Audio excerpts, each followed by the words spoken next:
Welcome, YouTube viewers and followers of Ryan's Roadracing Lounge 3.0. This is going to be our fourth episode, right, Dragon? Yeah. Number four. Number four. Want to thank our great sponsors here. First of all, I want to thank Bud Light for giving us this tasty beverages. I know Dragon drinks Heineken, so I'll give Heineken a shout out.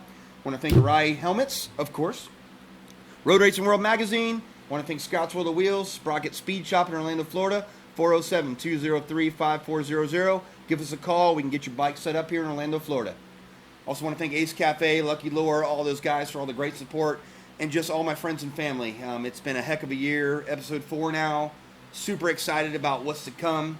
Moto America season just wrapped up. MotoGP just had their big race, and it was just awesome to watch this weekend. So a lot of great racing. We're kind of going to go into MotoGP right now. MotoGP was an exciting race.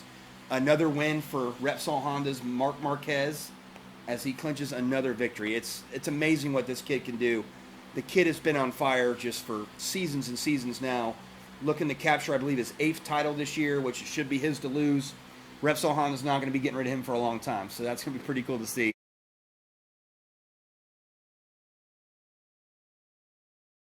A lot of great battles. Ducati was really strong with Dovey and Miller. They ended up getting second and third on the podium, so that was really strong. I felt a little bit bad for Marc Marquez, or Maverick Vinales. I'm sorry, Maverick Vinales. And Valentino Rossi. You know, the Yamahas have just been struggling on power lately, and it really sucks that, you know, they're going through that. But hopefully Yamaha will clear everything up, and hopefully by 2020 we'll get some stuff together, man. You know, I want to see Yamaha back on top. I'm a Yamaha guy. We've got a few Yamaha bikes here, so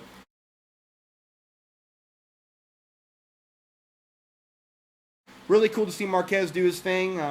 Kind of turned into a Doohan show, to be honest. You know, Michael Doohan was very successful on the old 500s back in the day and kind of dominated. So I love seeing Marquez win, but I want to see a little closer. But you know what? Everybody's going to play catch up. He's just in a league of his own, and he will be one of the GOATs and one of the legends of the sport in due time. So it's really cool to see that. Other than that, though, a lot of different stuff this weekend. Moto America was awesome. Last round at Barber Motorsports Park. I wish I was there. I'm going to be there for Barber Vintage Fest here in about a week. It's looking at a week now and 2 days. So I'm very excited. I'm going there with my dad. So it's going to be awesome to ride the bike over there and, you know, trailer it up and have a good time with friends and family and watch some great racing.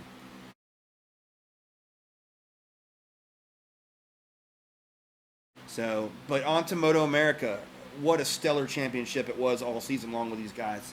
You look at Cameron Beaubier, you look at Tony Elias, Garrett Gerloff. They were the show this year. Even Josh Herron had some brilliant finishes there, and he was really on the gas. J.D. Beach as well, Matthew Schultz, the list goes on.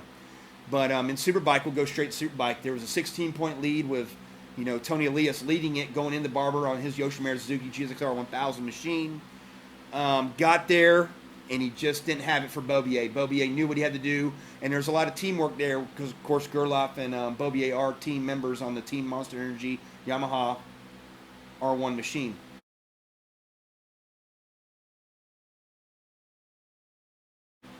So they're going into the final race. You know, everybody thought, man, it's going to be Elias's to lose. And it was. For all intents and purposes, Elias should have not lost his championship.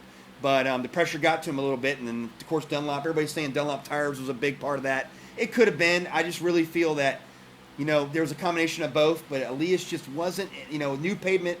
There was new pavement at the track, so a lot of these, you know, racers were kind of going through that. You know, where's it going to be a little slippery at? Where's all the rubber going to be laid at? So it was a whole different ball game for everybody. So everybody, you know, it was really cool to see that last round with everybody with a fair playing field. But it ended up with Beaubier getting 2 victories. Garrett Gerloff ended up getting 2 seconds, and it helped Yamaha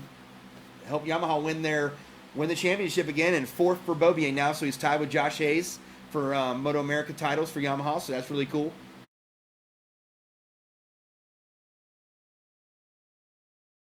Really cool to see Cameron get it, and Tony Elias ended up with a 3rd place on Saturday and I believe a 4th place on Sunday, so really good job by him.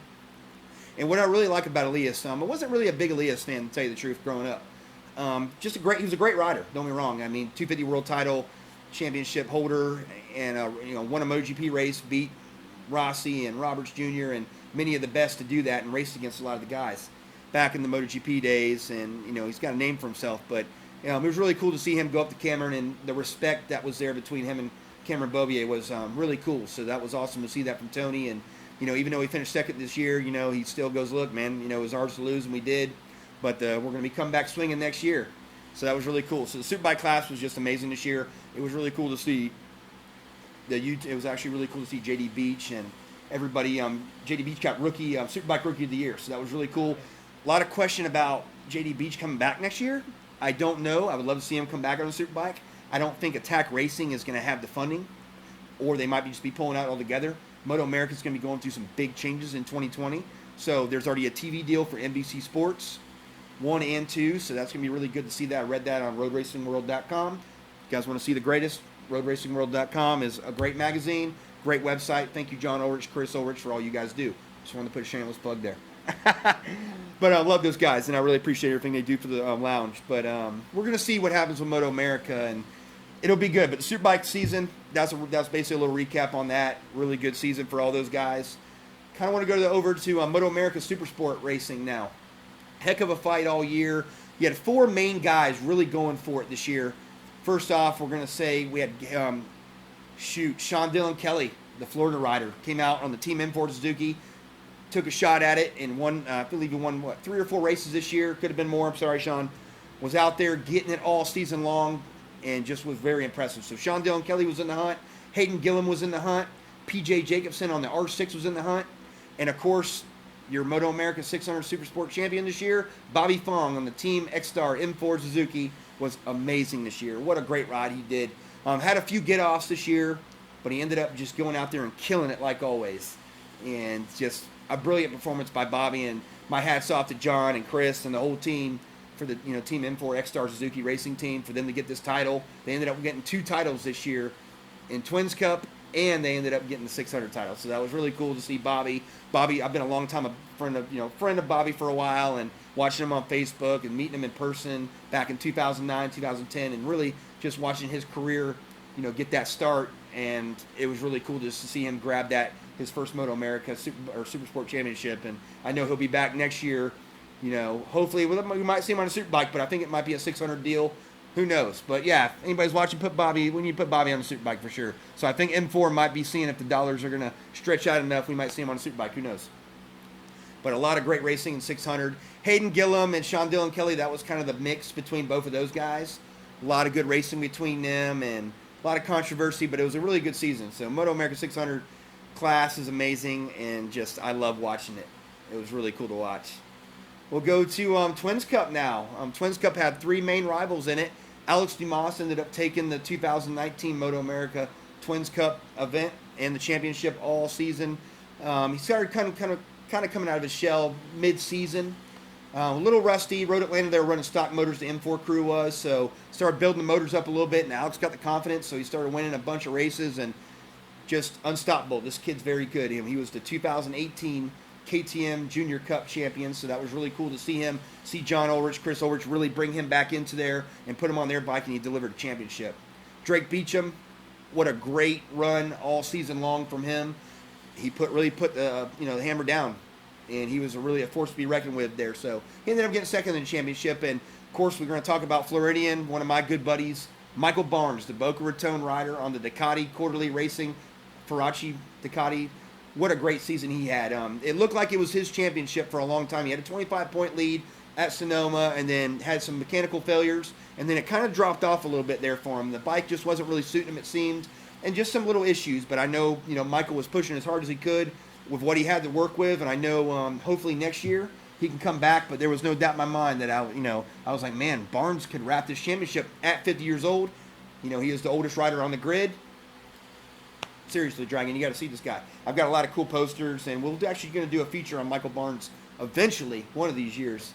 I would love to get Michael here. We've got a lot of memorabilia. I've got a lot of respect. He's helped me out personally so much just from boosting my confidence. So Michael Barnes, I really appreciate number 34, number 111 this year on his bike, but number 34 in our hearts and forever. And Michael, just thank you for being such a great ambassador to all of us, and it was really cool to see you get top 3 in that championship. I was hoping for number 1, but you gave it your all, buddy, and I'm really proud to have you as a friend and just have you here, man. It was really cool to see that this season, especially. So we'll go to the last class, and we'll go to basically go to the Junior Cup right there. Rocco Landers ended up taking the 400 class championship. Rocco Landers is on a Kawasaki. just everybody was really just going for it. Almeida was out there, but Rocco Landers was the class of the day, and we're really going to talk a lot about him in the future, I believe. He's got a lot of connections, it seems. He's really making a name for himself, and just really cool to see a young kid like him really come up the ranks and just make it happen. So really cool to see Rocco. He's got a great personality, a great crew behind him. And another cool thing about this weekend was it actually happened last night, which was really neat. They had the awards banquet for Moto America at Barber. So that was really neat. I think they had it in one of the press rooms. So it was really cool. Greg White, Jason Predmore, and Wayne Rainey, and all the Moto America staff did a really good job of hosting that event. So it was really cool to see the champions come up. They got their top 3 trophies, each person in their class. Got some Dunlop guitars. That was pretty neat. So just a lot of different things. So it was really neat. Really neat to see that. And me personally, I would love to work for Moto America one day. That's always been a dream of mine, is to be a pit reporter. And I've talked to Dragon over the past about this, talked to lots of people, and hopefully one day it'll happen. We're kind of just getting our feet wet here. I've been a long-time fan. So these YouTube videos that you do, Dragon, here, I really appreciate it, man. I think it's been really good. Oh, thank you for having me over, and I'm glad this is happening. It's family, man. Like I said, we go to bike nights together. We hang out and drink beer together, listen to heavy metal and some mellow, alternative rock at Ryan's Roadracing Lounge 3.0. But just everybody stepping up the sport. It was a hell of a season for Moto America. Really appreciate all the fans and, everybody that follows the page. It was really cool. So here we got Evan Hodo. Yep, yo. Man, I got a text from somebody. yo. But yeah, just a lot of different respect for those guys. And just really looking forward to Moto America in 2020. I think it's going to be really good for the fans, good for everybody and racers. Hopefully the grid will be even a little bigger. And the TV this year, they were even talking about that Moto America was Chuck Asklin and Wayne Rainey and so many other people that run the Moto America series were talking about the ratings. And motorcycle road racing is coming back in such a big way. And I really feel that it's going to be just amazing for 2020. So I'm hoping to be a big part of that. Even if it's from our garage, I want to go to a lot of the East Coast rounds, possibly some of the West Coast rounds. So I've seen a lot more Ryan's Roadracing Lounge around the paddock. I was only at Road Atlanta this year, but next year I'm looking to hit a lot more races, and it's going to be awesome. It's going to be really good. You have anything to add, Dragon? I am just happy to hear that there's more material out there, and hopefully 2020 will be a nice year for more motorcycle events and more motorcycle news. I'm happy about that. Oh, me too. I'm thrilled about it, and it really brings me back to the 80s and 90s, and I would like to get those crowds going. Really cool to see that. So many great names. Also, didn't even talk about the Stock 1000 class. Almost forgot about the Stock 1000 class. Andrew Lee, Stefano Mesa. What was it? Gilbert that ended up getting there. Gilbert was in third right there, and just a great season with all those guys. And just watching Andrew Lee really dominate the class. He's a 2-time champion now, Stock 1000, and this is going to be his last year in the class. So that was really neat to see that. And we'll see if he gets a superbike ride next year. Andrew Lee's really been working hard. Graves has really been supporting him this year, and we'll see what happens with him. Another big name, I got to mention my boy, Stefano Mesa, number 37. Stefano's my boy, man. I love Stefano and love watching him race. Been watching him for almost 6 or 7 years now, really up close, really known him personally now for almost 5 years. And Stefano is just one of those guys. Stefano, as everybody calls him, the mouse. Stefano's the man. And he was on the gas all year long. And just watching him and Gilbert. Jeff May, I got to give a shout out to Jeff May.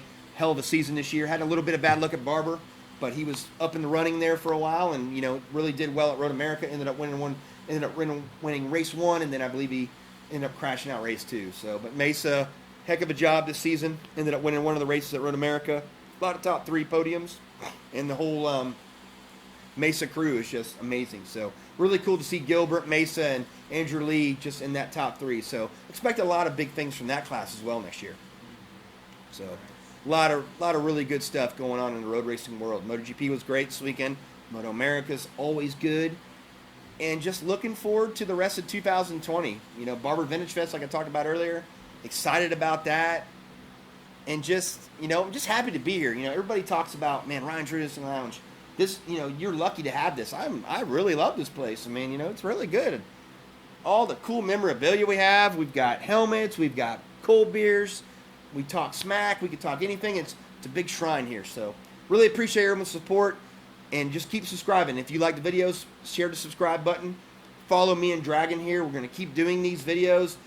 We actually missed one last week. A lot of it was my fault, scheduling problems. not feeling too hot, just a lot of things in the way. So, but no, Dragon and me got together. Usually we do these on Monday nights, but we're starting to do them on Tuesdays, and we usually film them on Wednesday. So just once a week, you're going to be seeing a video from us, and it's, really cool to see episode 4 coming alive. And, comment below. See what you guys like. Tell me what you guys want to talk about. We have different, topics we can do. We don't have to just talk about whatever, road racing wise, anything like that. You want to talk about a street bike you've ever owned, we can do anything like that. Some guests, we're looking to get some guests in here. Bring some guests in here, whatever you guys want to do. If y'all want to come over and have a talk about whatever, we talk about an old race, just please subscribe. Let's do it, man. So, yep. Man, these beers are getting pretty cold. Anything else to add, Dragon? Oh, I think that's good. Yeah, I'm good. Anything happened with you this weekend? Not much, just a bunch of landscaping stuff. Not much with motorcycles, I want to ride more. Yeah, ride more, we'll man. Get there. Now the season in Florida is getting better for riding, so. Oh yeah, and I like I said, and that's what's good about it. I got out this weekend. I got my H1 500 title today, so that was really cool to see that. So big thanks to my Uncle Jim and my dad Scott Rawls for that. So it was really neat to do that. Thank you to Sprocket Speed Shop for rebuilding the carbs and doing all the work on it, and my mechanic Tommy, man, I really appreciate you guys, and Scotty and Brad and Keith and all the boys over there, man. We're keeping it tight over here in Orlando. So anybody that's ever in Orlando, give me a shout if you ever want to stop by. Bring a few cold beers, let's talk some bikes, and let's do it, man. But I appreciate everyone's support for Roadracing Lounge 3.0, YouTube channel. Thank you, Dragon. Thank you, Arai. I want to thank Scott's World of Wheels, Sprocket Speed Shop, Road Racing World Magazine, Dane Easy Leathers. Man, we got so many people we can thank here, man. It's crazy. Dunlop Tires, Alpine Stars. That's good, a lot of supporters. We got a lot of supporters, VP Race Fuel for keeping the garage nice, smelling good as always. Race gas, factory bikes. So I really appreciate it, guys, and we are out. Thank you so much. Tune in for the next episode, episode 5 coming next week.